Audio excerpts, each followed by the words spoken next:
नमस्कार, मैं हूं ऋतु शर्मा और मेरे चैनल भोगी जोगी में आप सभी का स्वागत है। आज हम बात करेंगे उत्तान आसन की, लेकिन आगे बढ़ने से पहले आई विल रिक्वेस्ट यू, मैं आपसे विनती करूंगी कि आप मेरे चैनल को सब्सक्राइब करें अगर आपने अब तक नहीं किया है।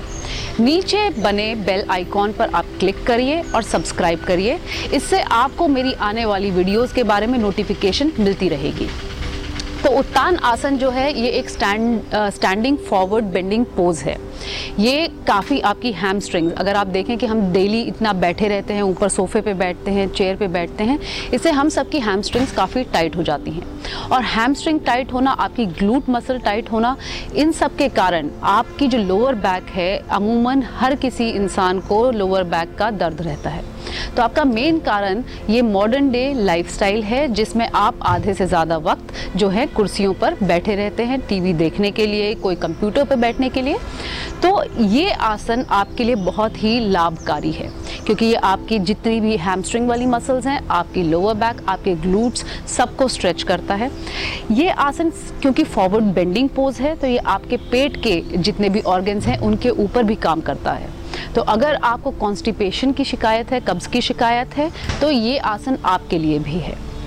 दूसरी बात, अगर आपको एंग्जाइटी होती है या आपको स्ट्रेस हो रहा है, तो ये आसन करने से आपको तुरंत एक स्फूर्ति का संचार आपके अंदर होगा, या आपको रिजुविनेशन फील होगी। तो अगर आप मान लीजिए लंबे वक्त से काम कर रहे हैं, आप पिछले 4 या 5 घंटे से अपने लैपटॉप के सामने बैठे हैं, तो अपने लिए 5 मिनट का जो है आप वक्त निकालिए।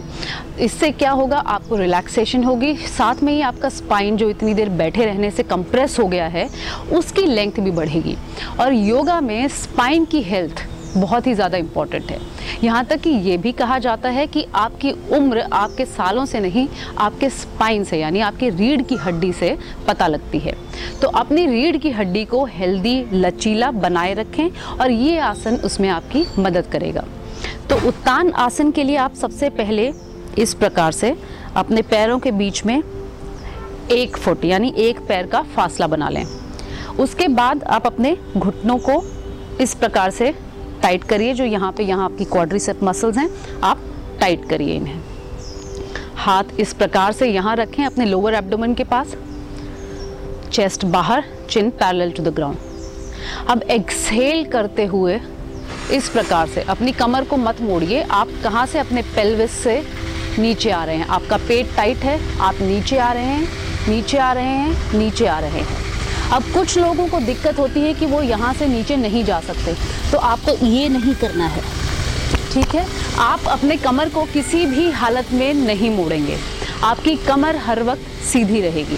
तो आपके लिए मैं आपको बताती हूँ आप किस प्रकार से एक कुर्सी का इस्तेमाल कर सकते हैं। इस प्रकार से 1 फुट का फासला बनाइए, चाहे तो थोड़ा और दूर हो जाइए। 1 फुट का फासला बनाएं। आपके हाथ यहाँ पर हैं। एक्सहेल, आप देख रहे हैं मेरी कमर ऐसे नहीं है, मेरी कमर सीधी है। मैं कहाँ से मुड़ रही हूँ, I am using my glute muscles, मैं अपने हिप्स के मसल्स का इस्तेमाल कर रही हूँ।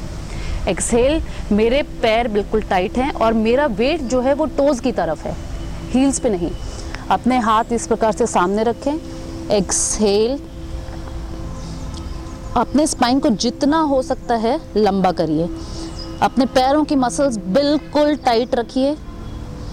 जब आप यहाँ कंफर्टेबल हो जाएं, तो आप अपने पैरों के ऊपर इस प्रकार से शिन पर भी अपने हाथों को रख सकते हैं। अगर आप यहाँ कंफर्टेबल हैं, एक्सहेल,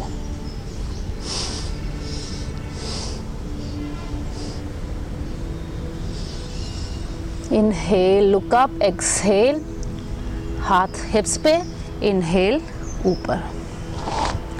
तो अगर आपने देखा, आप अपनी सुविधा अनुसार जितनी आपकी कैपेबिलिटी है उस हिसाब से इस पे प्रोग्रेशन करिए। ये आपकी हैमस्ट्रिंग्स के लिए बहुत ही अच्छा आसन है। मैं दिन में कम से कम आपको मैं एडवाइस करूँगी कि आप 2 बार ये आसन ज़रूर करिए, क्योंकि अगर आपने नोटिस किया हो, आपका सिर जो है आपके पेल्विस से नीचे आ जाता है। तो अगर आप इन्वर्जन्स यानी कि जैसे हेड स्टैंड या हैंड स्टैंड नहीं कर पा रहे हैं, तो ये आसन आपके लिए बहुत ही ज़्यादा लाभकारी है, क्योंकि आपके सिर के ऊपर खून ज़्यादा पहुँचता है। तो इसी प्रकार से कोशिश करते रहिए, योग अभ्यास करते रहिए। अगर आपके पास कोई सुझाव हैं तो नीचे कमेंट बॉक्स में कमेंट करना ना भूलिए। तब तक के लिए नमस्कार, आपका दिन शुभ हो।